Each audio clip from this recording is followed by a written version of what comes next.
Hello ನನ್ನ ಕುಟುಂಬದವರೇ, ಹೇಗಿದ್ರೆ ಎಲ್ಲರೂ?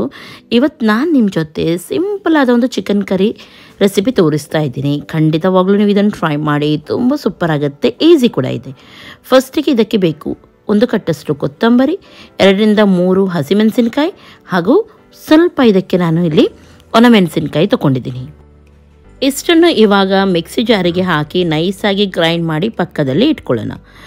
ಒಂದು ಕಡಾಯಿ ತಗೊಳ್ಳಿ, ಅದರಲ್ಲಿ ಸ್ವಲ್ಪ ಎಣ್ಣೆಯನ್ನು ಹಾಕಿ ಫಸ್ಟಿಗೆ 1 ಚಮಚದಷ್ಟು ಜಿಂಜರ್ ಗಾರ್ಲಿಕ್ ಪೇಸ್ಟನ್ನು ಹಾಕಿ ಸ್ವಲ್ಪ ಹೊತ್ತು ಇದನ್ನು ಫ್ರೈ ಮಾಡೋಣ. ಜಿಂಜರ್ ಗಾರ್ಲಿಕ್ ಪೇಸ್ಟ್ ಫ್ರೈ ಆಗಿದ್ದೆ.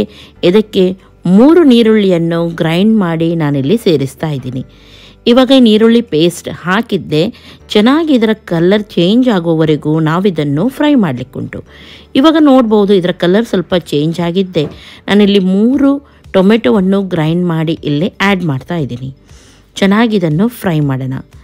ಇನ್ನೊಂದು ಸೈಡಲ್ಲಿ 2 kgಯಷ್ಟು ಚಿಕನ್ ತೊಗೊಂಡಿದ್ದೀನಿ.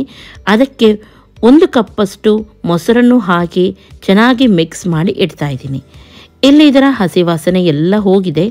ಈ ಟೈಮಲ್ಲಿ ಗ್ರೈಂಡ್ ಮಾಡಿದ ಮಸಾಲ ಇತ್ತು ನೋಡಿ, ಅದನ್ನು ಆ್ಯಡ್ ಮಾಡೋಣ. ಓಕೆ, ಮಸಾಲ ಚೆನ್ನಾಗಿಲ್ಲಿ ಫ್ರೈ ಆಗಲಿ. ಇದಕ್ಕೆ 1 ಚಮಚದಷ್ಟು ಕೊತ್ತಂಬರಿ ಪೌಡರ್, ರುಚಿಗೆ ತಕ್ಕಷ್ಟು ಉಪ್ಪು ಹಾಗೂ ಗರಂ ಮಸಾಲ ಪೌಡರನ್ನು ಆ್ಯಡ್ ಮಾಡಿದ್ದೀನಿ. ನಾನು ಮನೆಯಲ್ಲಿ ಮಾಡಿದ ಗರಂ ಮಸಾಲವನ್ನು ಹಾಕಿದ್ದೀನಿ. ಒಮ್ಮೆಲೆ ಇಲ್ಲದಿದ್ದರೆ ನೀವು ಮಸಾಲ ಗ್ರೈಂಡ್ ಮಾಡ್ತೀರಿ ನೋಡಿ, ಆವಾಗ ಸ್ವಲ್ಪ ಗರಂ ಮಸಾಲವನ್ನು, ಇಡೀ ಗರಂ ಮಸಾಲವನ್ನು ಹಾಕಿ ಗ್ರೈಂಡ್ ಮಾಡಿದರೆ ಆಯಿತು. ಇವಾಗ ಚೆನ್ನಾಗಿ ಇಲ್ಲಿ ಮಸಾಲ ಫ್ರೈ ಆಗಿದೆ, ಸೈಡಲ್ಲಿ ಎಣ್ಣೆಲ್ಲ ಬಿಟ್ಟಿದೆ. ಆಮೇಲೆ ನಾನು ಇದಕ್ಕೆ ಮ್ಯಾರಿನೇಟ್ ಮಾಡಿದ ಚಿಕನನ್ನು ಆ್ಯಡ್ ಮಾಡ್ತೀನಿ. ಆಲ್ರೆಡಿ ನಾನಿಲ್ಲಿ ಉಪ್ಪನ್ನೆಲ್ಲ ಸೇರಿಸಿದ್ರಿಂದ ಆಮೇಲೆ ನೋಡ್ಕೊಂಡು ನಾನು ಹಾಕ್ತೀನಿ. ಒಮ್ಮೆಲೆ ನೀವು ಮೊದಲು ಉಪ್ಪು ಹಾಕದಿದ್ದರೆ ಇವಾಗ ನೀವು ಹಾಕಿ. ಅರಿಶಿನ ಪೌಡರ್ ಹಾಕೋಣ. ಇದಕ್ಕೆ ಎಕ್ಸ್ಟ್ರಾ ನೀರು ಏನು ಸೇರಿಸಬೇಕಂತ ಇಲ್ಲ. ಚೆನ್ನಾಗಿದನ್ನು ಮಿಕ್ಸ್ ಮಾಡಿ ಹಾಗೂ ಮುಚ್ಚಿಡಿ. ಮೀಡಿಯಮ್ ಫ್ಲೇಮಲ್ಲಿ ಚೆನ್ನಾಗಿದು ಬೇಯಲಿ. ಇವಾಗ ನೋಡೋಣ. ವಾವ್, ಎಣ್ಣೆಲ್ಲ ಮೇಲೆ ಬಂದಿದೆ ನೋಡ್ಬೋದು ನೀವು. ಚೆನ್ನಾಗಿ ಚಿಕನ್ ಕೂಡ ಇದರಲ್ಲಿ ಬೆಂದಿದೆ. ನಾನು ಇಷ್ಟೇ ಸಾರು ಇಡ್ತಾ ಇದ್ದೀನಿ. ನಿಮಗೆ ಸ್ವಲ್ಪ ದಪ್ಪ ಬೇಕು ಅಂತಾದರೆ ಗ್ಯಾಸನ್ನು ಸ್ವಲ್ಪ ಫಾಸ್ಟಲ್ಲಿಟ್ಟು ಓಪನ್ ಇಟ್ಟು ಕುದಿಸಿ, ಸ್ವಲ್ಪ ದಪ್ಪ ಆಗುತ್ತೆ. ಇದು ಇವಾಗ ಪರ್ಫೆಕ್ಟ್ ಆಗಿದೆ. ಉಪ್ಪು, ಹುಳಿ, ಖಾರ ಎಲ್ಲ ಸರಿಯಾಗಿದೆಯಾ ನೋಡಿ. ಸ್ವಲ್ಪ ಮೇಲಿಂದ ಕಸೂರಿ ಮೇಥಿಯನ್ನು, ಫ್ರೈ ಮಾಡಿದ ಕಸೂರಿ ಮೇಥಿಯನ್ನು ನಾನು ಆ್ಯಡ್ ಮಾಡ್ತಾ ಇದ್ದೀನಿ. ಹಾಗೂ ಸ್ವಲ್ಪ ಮೇಲೆ ನಾನು ಬಟರ್ ಕೂಡ ಹಾಕ್ತಾ ಇದ್ದೀನಿ, 1 ಚಮಚದಷ್ಟು. ಇದರಿಂದ ಇದಕ್ಕೆ ಒಳ್ಳೆ ಫ್ಲೇವರ್ ಬರುತ್ತೆ. ಇದು ಆಪ್ಷನಲ್, ನಿಮಗೆ ಇಷ್ಟ ಇದ್ದರೆ ಹಾಕಿ, ಇಲ್ಲದಿದ್ದರೆ ಬಿಡಿ.